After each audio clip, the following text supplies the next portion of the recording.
Susuranal Boys High School isn't your average school. It's a battlefield. A place where fists speak louder than words, and only the strongest can even dream of surviving. They call it the School of Crows, because the students are like a murder of crows, fighting endlessly for control. For years, countless students have tried to reach the top, to rule this chaotic kingdom. But no one has ever truly conquered it. Not even the legendary gangster Hideo Takiya managed to become its king.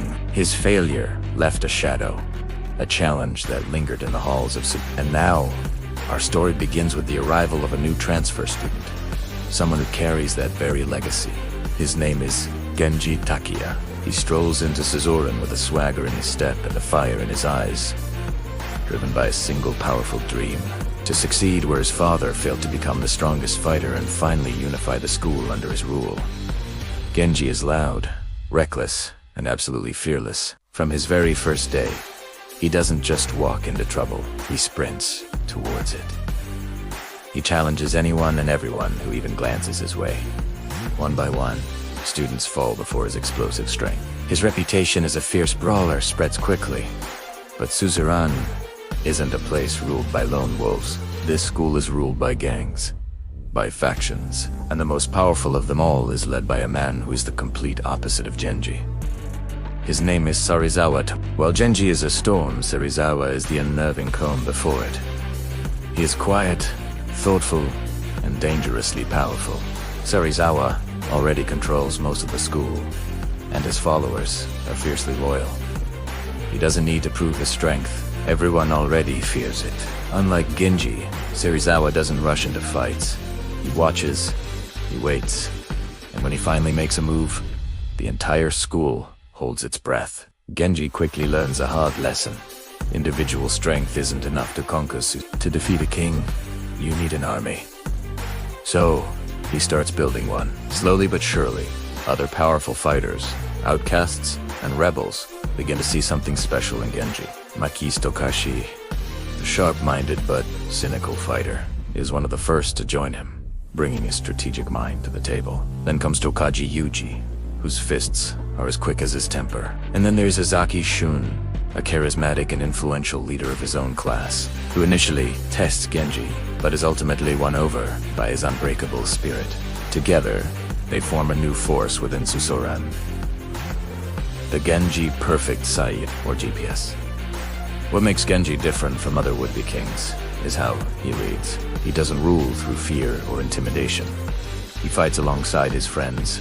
For his friends, when one of his crew gets attacked, Genji is the first to charge into the fray, never abandoning them. Tease loyalty.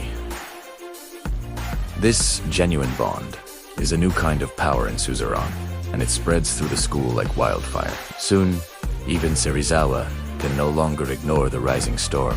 Suddenly, two kings exist in one school. The tension is so thick you could cut it with a knife. Every hallway feels like a war zone. Every glance, a challenge.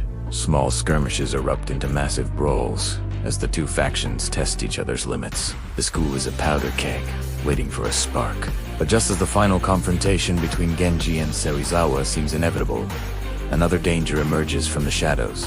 From outside the blood-soaked walls of Suzuran, Kumshausan Academy, a brutal rival school known for its strict discipline, its army of skinheads, and its thirst for revenge. Their leader Narumi Tiga has a personal vendetta against Suzuran, and sees this internal conflict as the perfect opportunity to strike. He wants to crush both Genji and Serizawa, proving Hausen's ultimate dominance. Now, three unstoppable forces are on a collision course: Genji's rising army of friends, Serizawa's powerful empire, and Hausen Academy's ruthless legion of soldiers. The inevitable finally happens. The final battle explodes on a rainy, mud-soaked afternoon. The schoolyard becomes a sea of chaos as hundreds of students clash in an epic war. Fists fly, bodies full, and the sounds of raw anger, pride, and desperation echo through the downpour. Alliances are tested, loyalties are pushed to the breaking point, and every single fighter puts everything on the line. In the very heart of this whirlwind of violence, Genji and Serizawa finally face each other. Two fighters, two kings, two dreams, one destiny. Their fight is more than just a brawl. It's a brutal, emotional clash of ideals. Genji fights with wild passion and the hope of his friends. Serizawa fights with the lonely pride of a king defending his throne. Neither wants to lose. Neither is willing to bow. It's a fight that will be remembered in Susuran's history forever. When the dust settles and the rain washes the blood from the ground, there is no clear winner. Serizawa, beaten but not broken, walks away, acknowledging Genji's incredible power and spirit. He understands that Genji has what it takes to lead, but Susuran, as always, refuses to be tamed. The school remains divided, a kingdom without a single ruler, standing alone in the rain, battered and bruised. Genji looks up at the school and smiles. He didn't become the official king of Susuran, not yet. But he became something much greater. He became a legend. And this, my friends, is only the beginning. Because the war for Susuran High School is far from over. The crows are still circling, and the story will be continued in Crows Zero Part 2. Thanks for watching, and if you enjoyed this recap, make sure to hit that subscribe button for more.